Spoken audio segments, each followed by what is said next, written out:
ಮುಖ್ಯವಾಗಿ ಬೇಕಾಗಿದ್ದು ಶಿಕ್ಷಣಕ್ಕೆ ಗ್ರಂಥಗಳು, ಸಂಶೋಧನಾ ವಿಷಯದಲ್ಲೇ ಡೆವಲಪ್ಮೆಂಟ್ಗಳು, ವಿಶ್ವವಿದ್ಯಾಲಯಗಳು, ಅದ್ರ ಜೊತೆಗೆ ಅಲ್ಲಿ ಅದಕ್ಕಿಂತ ಮುಖ್ಯವಾಗಿ ಕಲಿಸುವಂತಹ ಪ್ರೊಫೆಸರ್ಗಳು ಅವರಲ್ಲಿಲ್ಲ. ವಿಶ್ವವಿದ್ಯಾಲಯಗಳು ಕಡಿಮೆ ಆಗಿದ್ದಾರೆ.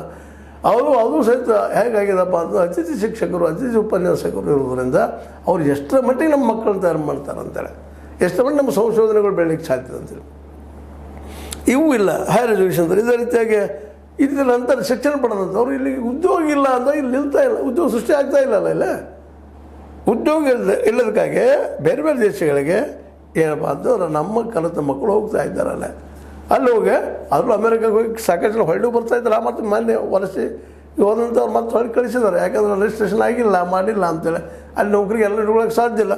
ಈಗ ಸ್ವತಃ ಟ್ರಂಪ್ ಇದ್ದಂಥವ್ರು ಗೋಲ್ಡ್ ಕಾರ್ಡ್ ಅಂತ ಮಾಡಿ ಕೇವಲ ದುಡ್ಡಿದ್ದವ್ರು ಮಾತ್ರ ಬರ್ರಿ, ಉಳಿದವ್ರು ಬರಲಿಕ್ಕೆ ಹೋಗ್ಬೇಡ್ರಿ ಅಂತ ಹೇಳ್ಬಿಟ್ಟಿದ್ದಾರೆ. ಉಳಿದವ್ರು ಬಂದರು ದುಡೀರಿ, ನಿಮ್ಮ ಪಗಾರ ತೊಗೊಳ್ರಿ, ಯಾವ್ದು ಹೋಗ್ಬಿಟ್ಟಿರಲಿಲ್ಲ ಅನ್ನುವಂಥ ಮಾಡ್ಕೊಂಡಿದ್ದಾರೆ.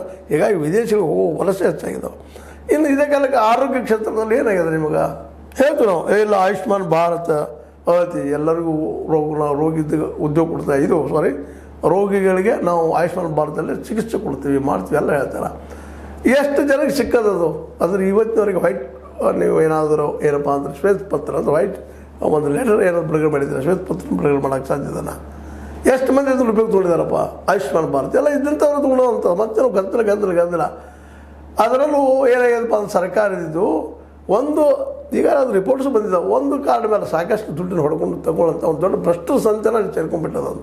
ಎಲ್ಲರಿಗೂ ಆಯುಷ್ಮಾನ್ ಭಾರತ ಸಿಗ್ತಾ ಇಲ್ಲ ಅನ್ನೋಂಥ ಒಂದು ಏನಪ್ಪ ಅಂತಂದ್ರೆ ರಿಪೋರ್ಟ್ಸ್ ಬರ್ತಾ ಇದ್ದಾವೆ. ಇನ್ನು ಸರ್ಕಾರಿ ಯೋಜನೆಗಳು ಮಾಡಿದ್ದಾರೆ ಇವತ್ತು ಸಾಕಷ್ಟು ಜನರಿಗೆ ಮುಟ್ಲಿ ಅಂತೇಳಿ, ನಿಮಗೆ ಗೊತ್ತದ 5 ಕಿಲೋ ಅಕ್ಕಿ ಇರ್ಬೋದು, ಮತ್ತೇನಿರ್ಬೋದು ಮಾಡಿದ್ದಾರೆ. ಆದರೆ ನಡಕಿನ ಜನ ಇದು ಹೊಡ್ಕೊಂತ ಒಂದು ದೊಡ್ಡ ನೆಟ್ವರ್ಕ್ ಆಗಿಬಿಟ್ಟದು. ನೀವು ಅವ್ರು ಹಿಡ್ಕೊಂಡು ಹೋದಾಗ ನಿಮ್ಗೆ ಸಿಗುವಂಥವು ಎಲ್ಲ ಗೌರ್ಮೆಂಟ್ ಸವಲತ್ತು ಸಿಗೋದಿಲ್ಲ ಅಂದರೆ ಅದನ್ನು ಮಾಡೋದ್ರಲ್ಲಿ ಏನು ಅರ್ಥದ? ಇದು ಸಹಿತ ದೊಡ್ಡ ಒಂದು ಏನಪ್ಪ ಅಂತಂದ್ರೆ ಸರ್ಕಾರಿ ಯೋಜನೆಗಳನ್ನ ದುರ್ಲಾಭ ಮಾಡುವಂಥ ಜನ ಹೆಚ್ಚಾಗಿ ಪಾಪ ಬಡವರು ಸಿಗ್ತಾ ಇಲ್ಲ. ಮುಂದೆ ಇದೇ ಕಾಲಕ್ಕೆ ಇನ್ನೊಂದು ಹೆಚ್ಚಾಗ್ತದೆ, ಇಲ್ಲಿ ಫ್ರೀ ಬೀಜ ಹೆಚ್ಚಾಗ್ಲಿಕ್ಕೆ. ಫ್ರೀ ಬೀಜ ಅಂದರೆ ಗೊತ್ತದ ನಿಮಗೆ, ರೇವಡಿ ಅಂದರೆ ಒಂದು ಗ್ಯಾರಂಟಿಗಳು ಯಾಕೆ ಹೆಚ್ಚಾದವು ಅಂದರೆ ಉದ್ಯೋಗ ಇಲ್ಲಲ್ಲ. ಇಲ್ಲೇ ಉದ್ಯೋಗ ಇಲ್ಲ ಅಂದ ತಕ್ಷಣ ಪಾಪ ಅವರು ಅನಿವಾರ್ಯವಾಗಿ ರೇವಡಿಗಳ ಮೇಲೆ ಫ್ರೀ ಬೀಜ ಮೇಲೆ ಬೆಲೆ ಹತ್ತಿದ್ದಾರೆ. ಇನ್ನು ಇದ್ರ